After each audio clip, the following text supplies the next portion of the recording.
This is the 2024 Chevrolet Silverado 1500 ZR2. And GM takes the Silverado's existing Trail Boss trim level to the next level via some key off-road hardware. Chevrolet designed the ZR2 to be a weapon for any trail, not just the open desert. So today I'm going to test it and see if it can handle it when the going gets tough.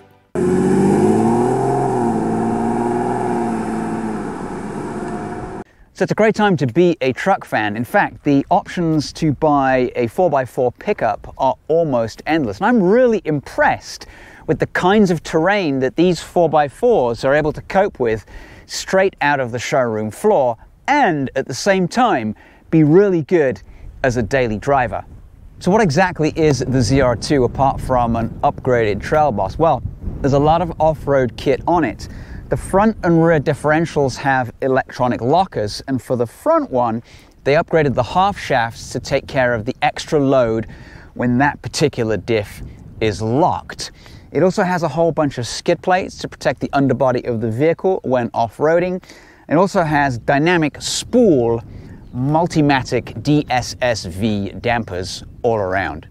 You also get these Goodyear Wrangler mud terrain tires on these 18-inch rims. These are 275/70s all around. At the front you get a off-road cut front bumper, giving you a 33.5 degree approach angle. You also get this raised black hood, a black chrome grille, and LED headlights on both sides. So its departure angle comes up a little bit short versus its competitors. It's 23.3, but its breakover angle is 23.4, beaten only by the Ford F-150 Raptor on 37-inch tires. It also gets an impressive 10.7 inches of ground clearance. So the suspension has 9.8 inches of suspension travel at the front, 10.6 in the back, which is 2 inches more than the Trail Boss. It also has hydraulic bump stops as well. So at the back, everything's blacked out, the badge, Silverado and ZR2, and you'll notice you don't see any tailpipes because they're tucked under the bumper so they don't get snagged on any rocks. And then if you want to tow anything, you can tow up to 8,900 pounds. Oh, and it also has this fixed step here. I'm not sure that it needs it, but it is handy when trying to get in and out when you've got 10.7 inches of ground clearance. More good news, it's not so wide, 81.2 inches wide. That's about 6 to 7 inches narrower than the equivalent F-150 Raptor or the TRX. So it makes for getting through some tricky, narrow obstacles a little bit easier when you go on off-road. So the 3-liter Duramax turbo diesel is the base engine on this car, and if you want the V8, you got to pay a little bit more money. This is good for 305 horsepower, 495 foot-pounds of torque, driven through a 10-speed automatic transmission. It'll get from 0 to 60 in around 7.1, 7.2 seconds, and around 22 miles per gallon on the highway. So that's down to these knobby tires, and it's not quite as aerodynamic as, say, your equivalent GMC Sierra. So tons of room in the back. You get these sort of hard-wearing plastic seats. You got rubber mats on the floor. You got decent cup holders here. You've got heated seats in this one as well. A little thing here carved out for extra headroom. Tons of leg room. A little bit of space right here. A little bit of nice sort of fake carbon fiber on the doors. Nice solid grab handle. Yeah, pretty nice place to be. And you also get a little bit of storage underneath here. Got your jack and a few other bits, and you can store some stuff underneath there.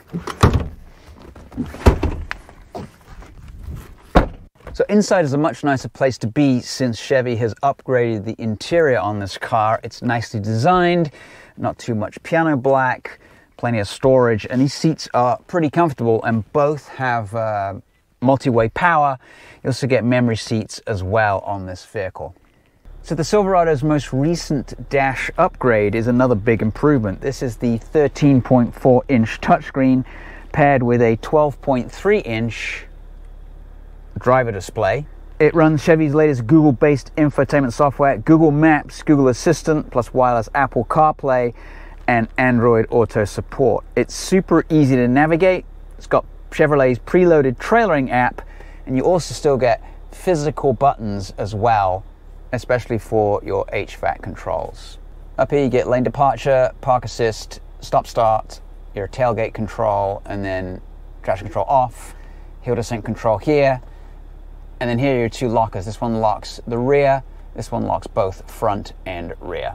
And then down here you've got auto, 2 high, 4 low, and then your modes. You'll see that we're in normal mode in 4 high, but if you turn this, it goes into sport mode,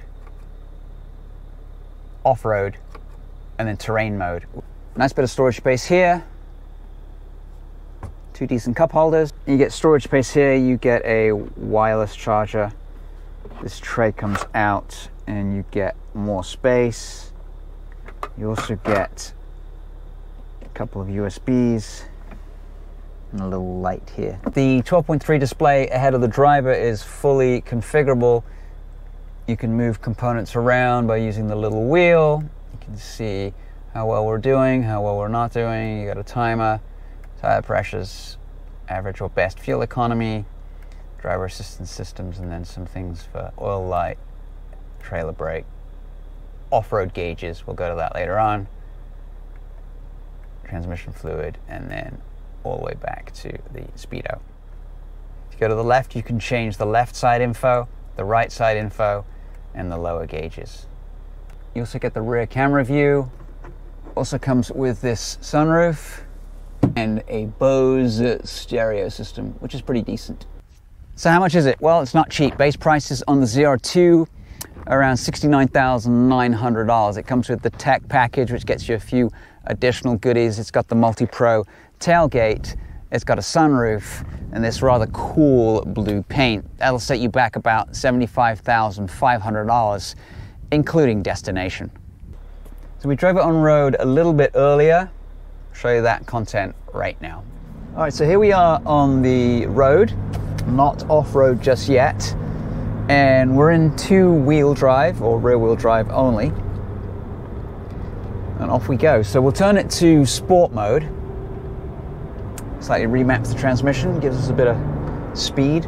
Now with these 18-inch wheels, massive tires, 33-inch, and all-terrains, steering is a little bit heavier than it was in the GMC Sierra that I drove a few weeks ago. So you got to turn the wheel just a little bit more to get it to go. But all intents and purposes, the ride is super smooth thanks to these trick shocks that it has.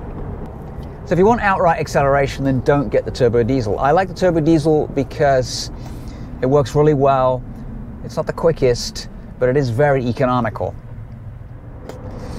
So the main difference looking out the front is this huge black ornament on the hood that they've added to give it more presence. I'm not sure it actually does anything, but it looks good. But from the inside, it does reduce your view of where the end of the car is, particularly for parking purposes. Anyway, the turbo diesel has perfectly adequate amounts of acceleration, tons of power, tons of torque. I really like this engine. I think it's the only combo to get. Now in this car, it's the base engine. If you want the speed, which is kind of a waste of time in this kind of car, then you can pay extra for the V8. All right, so we're gonna pass this guy. Let's see if it's got any overtaking prowess.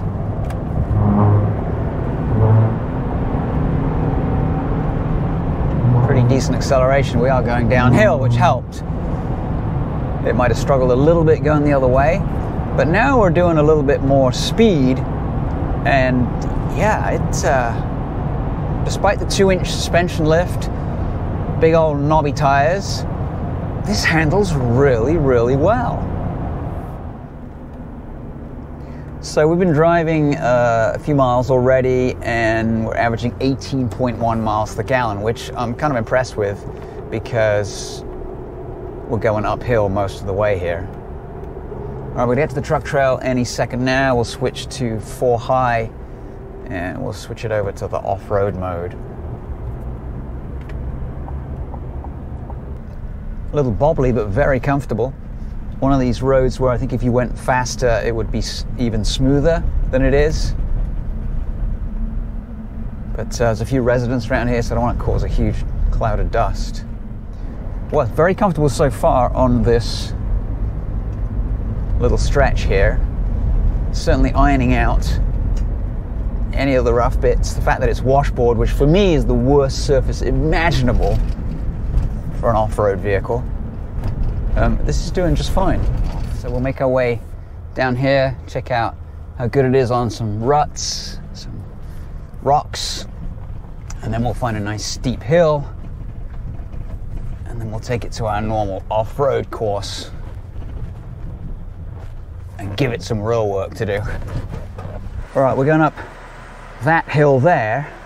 Let's select 4 low. Gotta shift it to, oops, neutral, 4 low.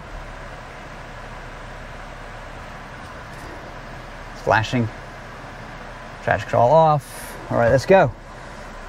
See if we need the diff locks. Probably not. Off we go.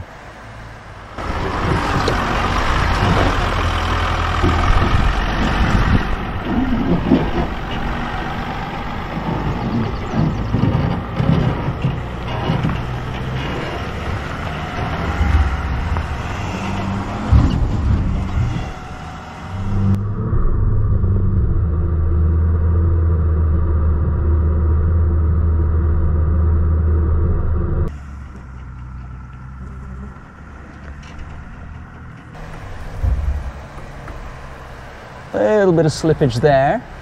We're in a bit of a rut, but nothing that a little bit more gas won't help.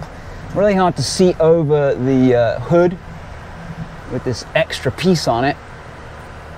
Luckily I've got a front camera to show me where I'm going. It's a little rocky here, and then whoa, very rocky here. A little bit of power, a few bunny hops. Look at that.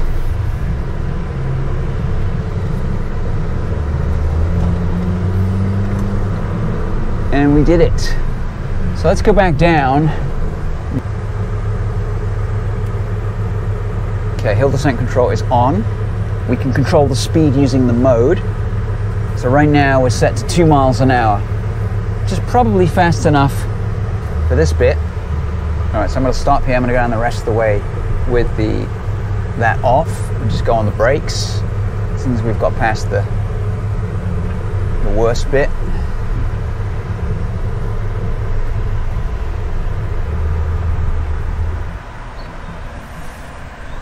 Look at that.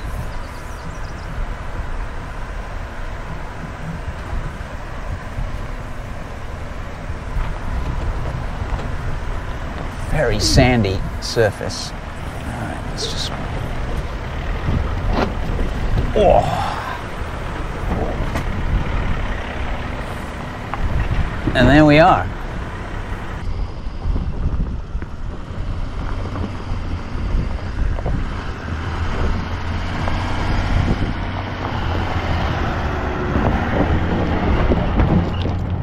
All right, so here we are on our other off-road course. This is a little bit trickier, and let's challenge this ZR2. Just in 4 high for this bit.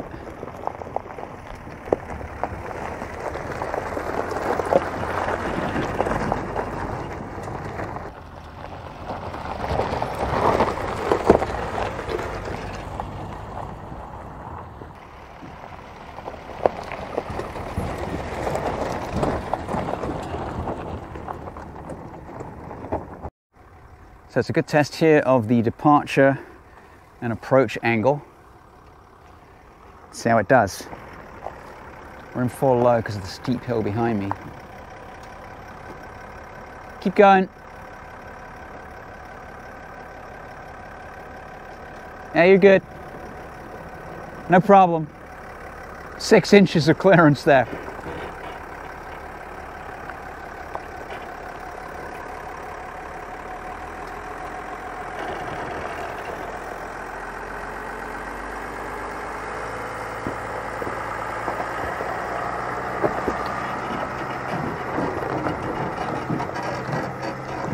No wheel slip there. A little bit of squeaking.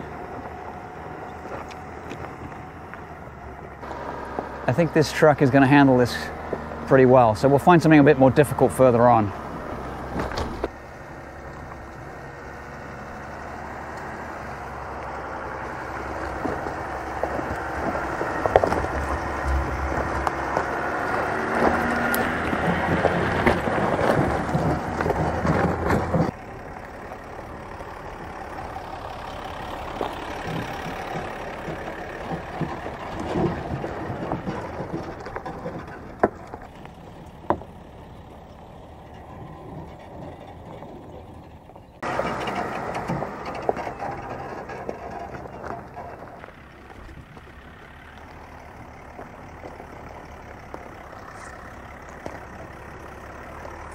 All right, we got this little stream to cross, and then this right here.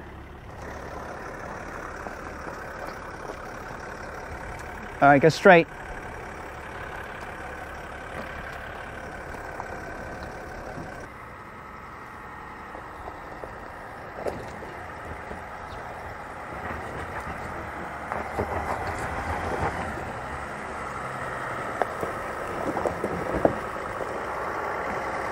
So far, pretty easy.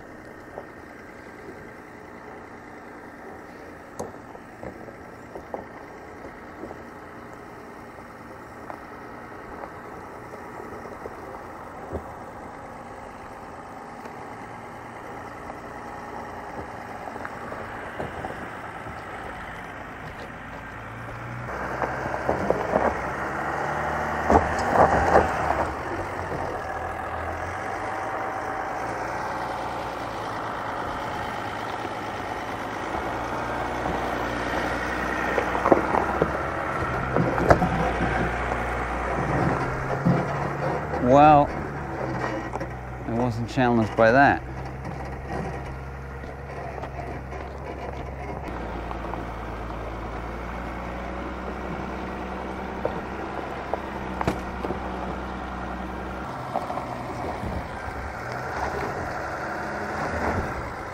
Okay, so you gotta rock behind that rear wheel. And give it some gas. Or diesel. There you go. You're good. You're not leaning over that much.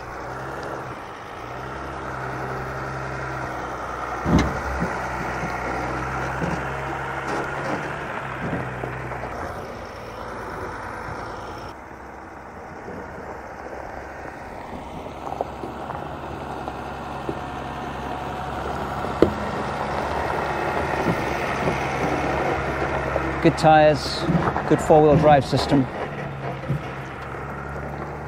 Plowing up the hill. Come on, ZR2. Lockers are on.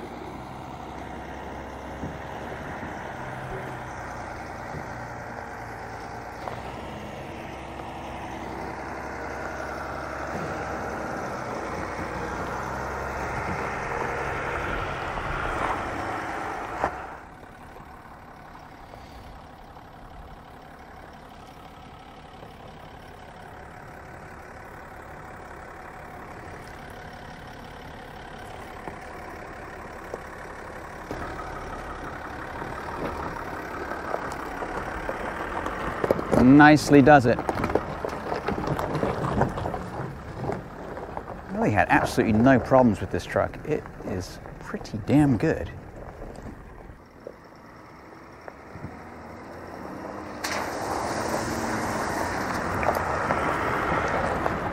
So what do we think? Well, it is a great truck. It is really good on-road. It is excellent off-road. Would I buy one? I would probably want a smaller truck, but for those of you that want a full-size truck, even though it doesn't have 700 horsepower, this is a really, really good option. What I'd like to see Chevy do is offer this as a trim package and give you the off-road goodies on any trim that you choose, rather than having to buy this ZR2. Other than that, I think they've done a fantastic job. Once again, thanks for watching. We appreciate it. Like, subscribe, and we'll catch you next time with another video.